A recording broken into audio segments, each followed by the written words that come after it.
Imagine France in 1950. Europe is still breathing in the ghosts of a devastating war, and every day is a step toward a new normal. The nights are for rest, for silence, for forgetting the worries that the sun insists on illuminating. Now transport yourself to a specific place on this map of reconstruction, the village of Guyancourt. For our American audience, think of a small Midwestern town, but with centuries of history etched into its stones. Situated just over 12 miles from the pulsating heart of Paris, Guyancourt was a pocket of tranquility, a place with little more than 1,000 souls, where everyone knew each other and life followed a predictable, traditional rhythm. But on one summer night, in this scene of reclaimed peace, normality would be shattered in a way so profound and bizarre that it would echo for decades. This is not a story of war, but of an encounter that challenges everything we thought we knew about the skies and their travelers. This is the story of Claude Blondeau, the owner of a small local bar. An ordinary man tormented by ordinary worries, who while out for a simple nightly walk to clear his mind, stumbled upon a cosmic secret. He wasn't looking for answers in the heavens, he was just trying to find some peace on Earth. But what he found in an abandoned airfield would forever turn him into the sole witness of an interplanetary emergency repair. What happens when the mundane and the extraterrestrial collide? And what is left when the lights go out and the visitors depart?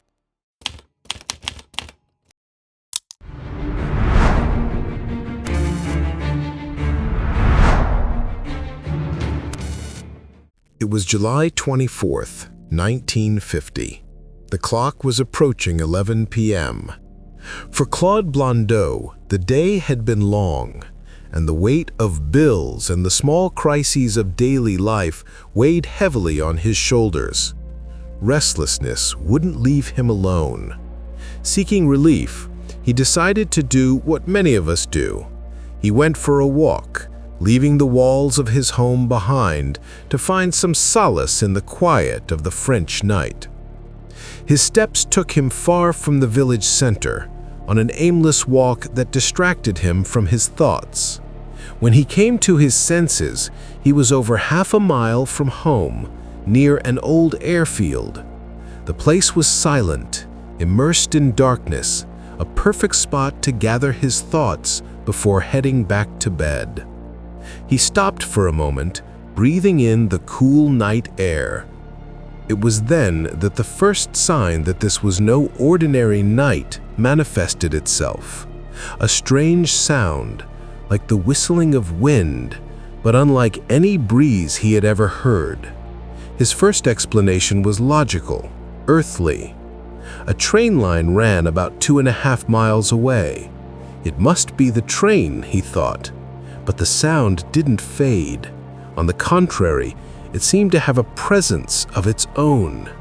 A few seconds passed. As Claude turned to start his way back, his eyes adjusted to the darkness, and he froze. About 100 yards away, two massive gray shapes rested silently on the field. They weren't tractors. They weren't farm equipment. They were two perfectly round machines, with a design alien to the very idea of technology at the time. He would later describe them as two enormous concave plates, one on top of the other, with one plate spinning in the opposite direction of the other. Each object was approximately 16 feet in diameter and a little over 5 feet high at its central axis. The contour of the ships had a metallic sheen, like polished glass, and around their circumference, a row of rectangular portholes emitted a soft, mysterious light. And the most disconcerting detail, they weren't landed, they were hovering. They floated about 4 inches off the ground without touching a single blade of grass, defying gravity with absolute indifference. As Claude watched, paralyzed between fear and fascination, the scene became even more surreal. Simultaneously, on the underside of each ship, a door opened. It wasn't an ordinary door with hinges and handles. It was a thick, ovoid hatch, about 16 inches wide, that opened into the interior of the objects. From each opening, a man descended. And here, the story takes an even stranger turn. They weren't monsters, not grotesque creatures from a nightmare. According to Claude, they looked ordinary. They were 2 perfectly human-looking men, about 5 feet 7 inches tall, with brown hair, although the darkness might have altered the perception of the color. Their war would appear to be a one-piece flight suit, either brown or perhaps a dark navy blue. Their movements, however, were not casual. They acted with a sense of urgency and purpose. The 2 beings moved quickly to one of the ships and began what could only be described as a repair. They focused on the underside of the craft, where there was a series of blades, which Claude judged to be made of rubber, perfectly spaced from one another. They manipulated these parts with their bare hands, without gloves, without any kind of tool. Their gestures were precise, efficient, as if they were performing a familiar procedure. It was a repair, but an alien one, carried out on a piece of impossible technology by beings who looked like they could have come from a neighboring town. Claude's mind struggled to process the scene. The absurdity of the situation was total.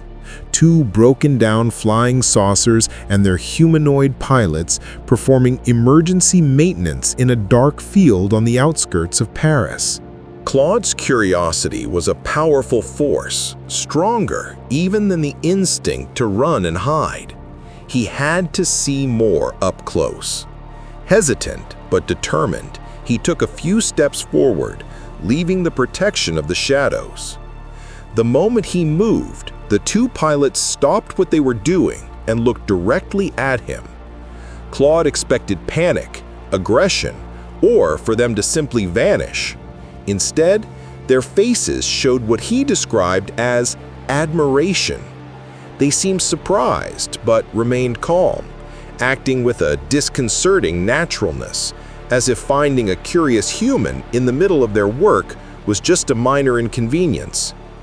Gathering his courage, Claude asked the most logical question he could formulate in that illogical situation.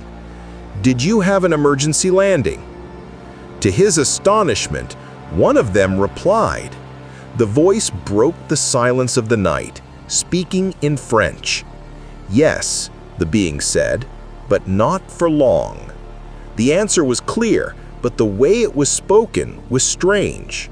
The French was grammatically correct, but the pronunciation was slow, drawn out, like someone who had learned the language from a book but had rarely practiced it.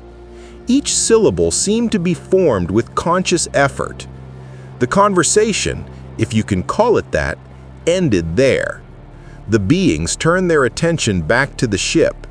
A few minutes later, the repair seemed to be complete. Each of the pilots headed for his respective craft. The task was done. For them, it was time to leave.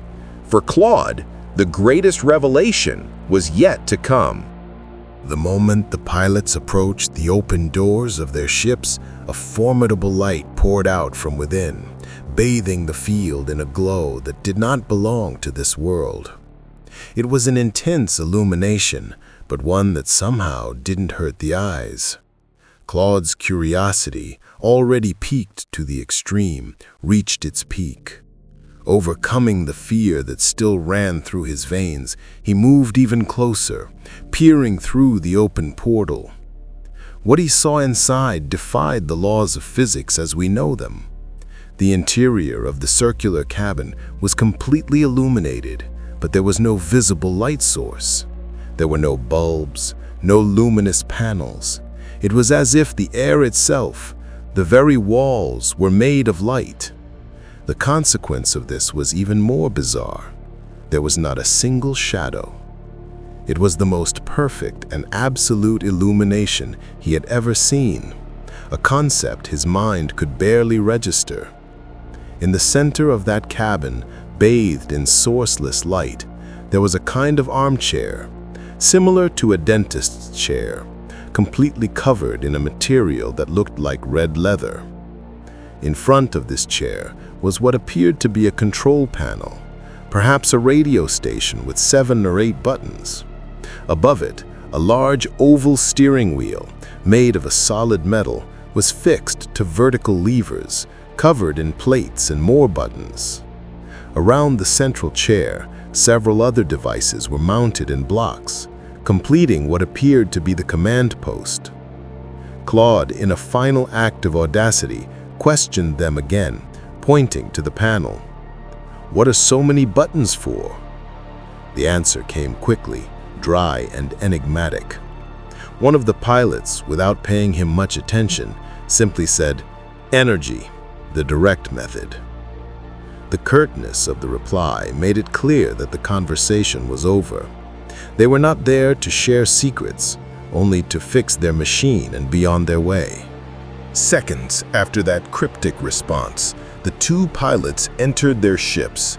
The ovoid doors sealed shut hermetically, without a sound, separating their world from ours.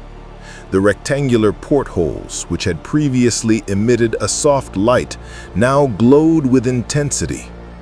Then, in a fluid and silent movement, the 2 ships, which were in a horizontal position, tilted, becoming vertical. For a fraction of a second, they hovered in that position, like 2 gigantic silver coins balanced in the night air. And then, they were gone. There was no roar of engines, no explosion. In an acceleration that defied logic, the objects shot into the sky like inverted shooting stars.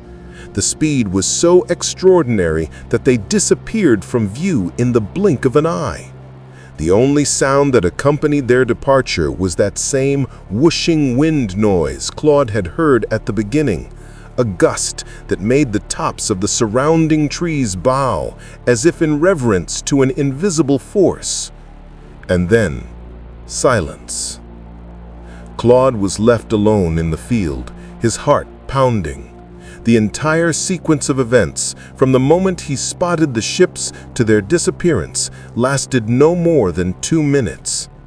2 minutes that shattered his perception of reality. What was he supposed to do? Go to the police? Tell someone? They would call him a madman, a liar, a drunk. The fear of ridicule paralyzed him. The next day, he returned to the site, driven by the need to find physical proof that he hadn't lost his mind. He looked for landing marks, for scorched earth, for any trace. He found nothing. Absolutely nothing. Not even the grass was flattened. The object truly had not touched the ground. There were no footprints from the pilots. It was as if the previous night had been a fever dream. But he knew it wasn't. He knew what he had seen. Claude Blondeau's story could end here, as the solitary, uncorroborated account of a man forever marked by 2 minutes of impossibility. But the mystery surrounding the Guyancourt case runs deeper. Years later, information emerged that the local police had allegedly interrogated Claude and that, under pressure, he had confessed that the whole thing was a hoax. This claim casts a shadow of doubt over the entire event, but it also raises new questions. Was he pressured to recant to silence an inconvenient truth? Was it an attempt to discredit a genuine account? Or was Claude Blondeau simply a talented storyteller, the author of one of the most detailed UFO hoaxes in history? It's crucial to understand the context. The year 1950 was no ordinary year for the skies of France. The country was experiencing one of the most intense waves of UFO sightings ever recorded. From north to south, reports of strange objects, mysterious lights, and close encounters were multiplying. Claude's case was not an isolated event. It was a piece of a much larger and more complex puzzle unfolding over the nation. Claude Blondeau's story ends with more questions than answers. An ordinary man caught in a cosmic repair, or a gifted storyteller from a small French village? What is harder to believe? That two ships from another world landed for a quick fix, or that a humble bar owner would invent every single detail, from the shadowless light to the slow, drawn-out French pronunciation of its pilot? And that enigmatic answer? Energy. Was it just a simple word, or the key to a technology we can still barely dream of today? What does your intuition tell you about today's account? Is there a piece of this puzzle that for you is the key to it all? If you were in Claude's shoes that night, what would you have done? Every like on this video is like a radio signal we send to the algorithm, telling it that the search for answers in these incredible cases must continue. It's the fuel that drives us to investigate the next file. If you're not yet part of our investigative crew, now is the time.